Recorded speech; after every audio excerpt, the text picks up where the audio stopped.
तुमरी JJ मु तुमरी JJ तुमरी JJ मु तुमरी JJ JJ. अरे आज की रोषे कि बासना होची मांस तरकारी भाया पूरा बासना होची। अरे मु तो मांस मांस आनी तुम्हें कौन एमती कर कि ओहो खाइले जानले हबनी। ओह खाइले जानले हम ताने कौन गोटे नुआ आइटम हो बोधे मु तो मांस मांस आनी कि तो बासना ओह ओह पास्कल हो खाइबो देखिबो जानिबो। अच्छा हो तुम्हें कर मु खाइबी कहिबी केमिति हेइची। बर्तमान मसला कषा होची प्रबल बासना होची जेते मो पचारुची कौन हेइची खाली कुआ होची कौन ना बासना तरकारी तुम्हें खाइला बेल को जान कि मसला टी भल देखा जाउची आ भल बासना भी होची। अरे केवल अदा पियाज रसुण पकई करती ना आउ कौन आड़ साड़ पकईना तो तमे तो किछि खाओनी से ही करा हेची आ ठीक कथा मु एक्चुअली किछि अदा पियाज रसुण बटा छड़ा से गुंड मसला पड़े खाएनी ए आलू पड़ला कषा है ये तरकारीटा कौन जमा रकई खाली बासना तरकारी। अरे बासना तरकारी कौन मु तो केबे कथा जानी। बर्तमान देखंतु आमर शाग कटा होची ओ छुरी रे बढ़िया काटछ कि हस दे काट काट काट काट काट काट काट काटी दियो शाग टे काटी दियो तापर खरड़ा हबो कौन बासना तरकारी कर खाइबी आ बुझल ओ काट काट काट शाग कटा सरीगला करी बसिला तेल तातिला पर फुटण पड़ला सुखिला लंका पड़ला तापर पियाज पड़ला पियाज टिके जारी हवा दरकार पियाजटा जारी ना भल लगे तेणुक पियाज जारी भल कि दरकार ताको पियाज जारी हो गला आप कौन करेंगे ना शाग ता देहरे पकईदे। अरे हे ये कटाटा हो कटा टे शाग गुड़ा कौन गोटा गोटा रही जाइए गोटे गोटे भल कर काटा मत मत भीषण भोक भी है जेजमा मत तरबर की काटु काटु काटु काटु गोटा गोटा हाथ सीझीज तो आउ कौन जाओ कि मदरंगा शाग बहुत भल लगे खाइबा दुई प्रकार आपण भी करेंगे राई कर खाईपर मदरंगा शाग को खरड़ कर खाईपर जेकोसी शाग हेले मत भल लगे तापर स्वाद अनुसार लुण आप पकेबे। बाणपुर गोटे झीटे मत कहला जेजे आपण आम आड़े आसतु एटी आमर बढ़िया शाग मिले मुझे कि शाग मिल ना मदरंगा शाग बहुत मिल देखो पानी टी बाहर मुझे हूँ जीवी आ कौन तापर कौन करवा ना घोड़े दबा बास घोड़े दिगला न घोड़े हेबन टी घोड़े देले पानी तक मरीज बास तापर तो रेडे शाग रेडी।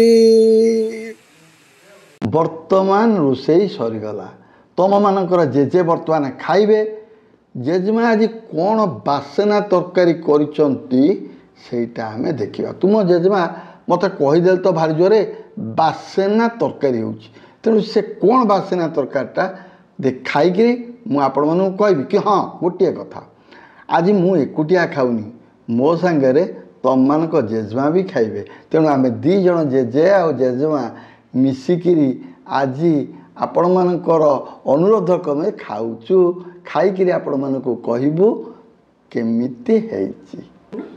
अरे हे अरे अंडा तरकारी इरे हेटी आज अंडा तरकारी कर पकईचे मु तो आज किसी आनी नी हाँ कि तो बासना फटौला पकईकि कषिला बेलू जो बासना आपण मैंने विश्वास करूनी तरकारीटा भी नालिया नालिया देखा ओह बड़ा देखा जाऊँगी कि से बासना जो मुझे पचार कौन तरकारी कर कौन मुझे आज आइंस किसी आनी माछ आनी मांस आनी कि किसी आनी मुझे पचार कौन कर मत कह कहते तुम्हें खाइला बेलू जान मुझे कहली भारी जोर बासना होना हाँ हाँ था ताने आ नाटा मुझे देदेली बासना तरकारी तेणु आज जेजेमा आमर कौन कर तुम मान देखु जेजेमा मो पाखे बस खाया आपण मैंने मत सदाबले कहती जे जेजे आ जेजेमा के आना यहाँ मत बहुत थर आपण मैंने कहते मुझे कौन कली आज कहली जेजेमा जमी मो सागर आसवे बसिक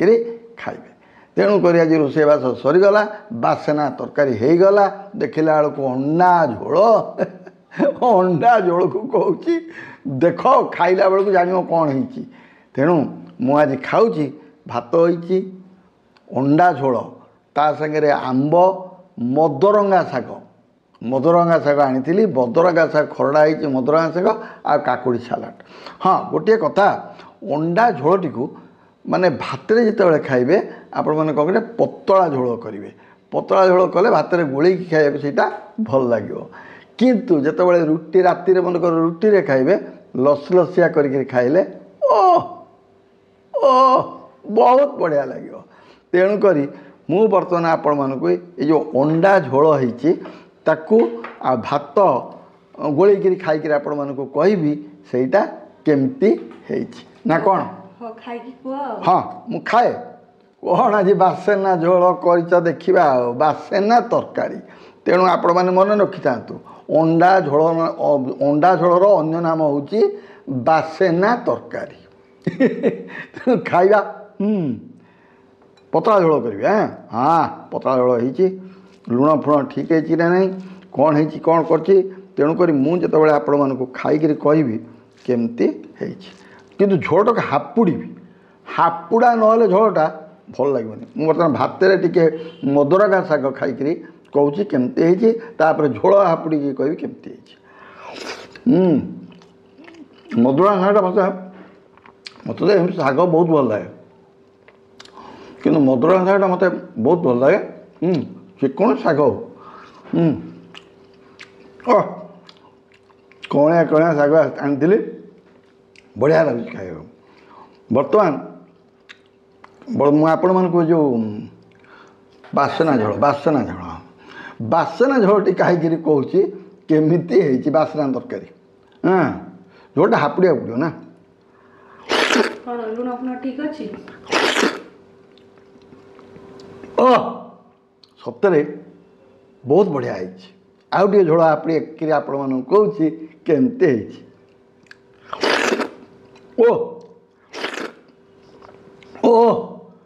ଫାର୍ଷ୍ଟ କ୍ଲାସ୍। ମୁଁ ତାହେଲେ ଖାଇବା ଷ୍ଟାର୍ଟ କଲି ଆଉ। କର।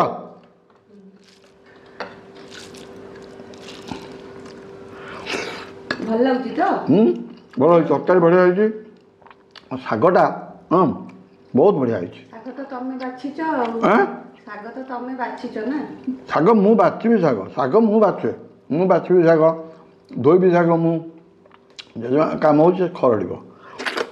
କିନ୍ତୁ ବାଛିବା ଧୋଇବାଟା ବଡ଼ କଥା ନୁହେଁ, ଖରଡ଼ିବାଟା ହେଲା ମୁଖ୍ୟ କାମ। ଖରଡ଼ିବାରେ କେତିକି ତେଲ, କେତିକି ଲୁଣ, ଏସବୁ ଜିନିଷ ଦେଖିକିରି କରିବ। ତେଣୁକରି ଆଜି ହେଇଛି ଡିମ୍ବ ଝୋଳ, ବାସେନା ତରକାରୀ। ଭଲ ହେଇଛି, କିନ୍ତୁ ତରକାରୀଟା ଭଲ ଭାବୁଛି। କି ହସ, ଭଲ କହିଦେଲି ତ, ହସ ବାହାରି ପଡ଼ିଲା।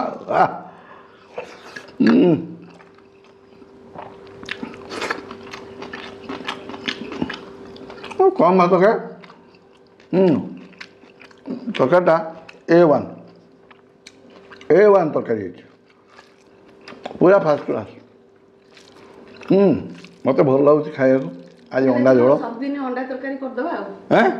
ନାଇଁ ମ, ଅଣ୍ଡା ତରକାରୀ କରିଦେବା ଆଉ। ସବୁଦିନ କେମିତି ଅଣ୍ଡା ତରକାରୀ କରିଦେବା? ଏଇଟା ବେଳେବେଳେ ତୁମେ ଆଜି କରିଦେଇଛ ଭଲ ଲାଗୁଛି ବୋଲି ମୁଁ ଖାଇଦେଉଛି, ସବୁବେଳେ ଅଣ୍ଡା ତରକାରୀ କରିଦେବା ଆଉ। ଏଇଟା ସୁବିଧା ଉପାୟ। ଅଣ୍ଡା ଥିଲା ତ କ'ଣ କରୁଛନ୍ତି, ଚୁପକିରେ ଯେ ଅଣ୍ଡା ତରକାରୀ କରିଦେଇକି ମୋତେ କହି କିଛି ଆଇଁଷ ଆଣନି, ଆମେ କରିଦେବି ତରକାରୀ, ଗୋଟେ ଭଲ ତରକାରୀଟେ କରିଦେବି। ମୁଁ ଏଠି ଗୋଟେ କ'ଣ ଭଲ ତରକାରୀ କରିଦେବ, ଦେଖିଲା ବେଳକୁ ଅଣ୍ଡା ଥିଲା, ତେଣୁ ଅଣ୍ଡାଟାକୁ କ'ଣ କଲା ନା ତରକାରୀ କରିଦେଲା। ତଥାପି ବେଳେବେଳେ ଅଣ୍ଡା ଝୋଳ ଉଷୁନା ଭାତ ଖାଇବାକୁ ବହୁତ ବଢ଼ିଆ ଲାଗେ। First class.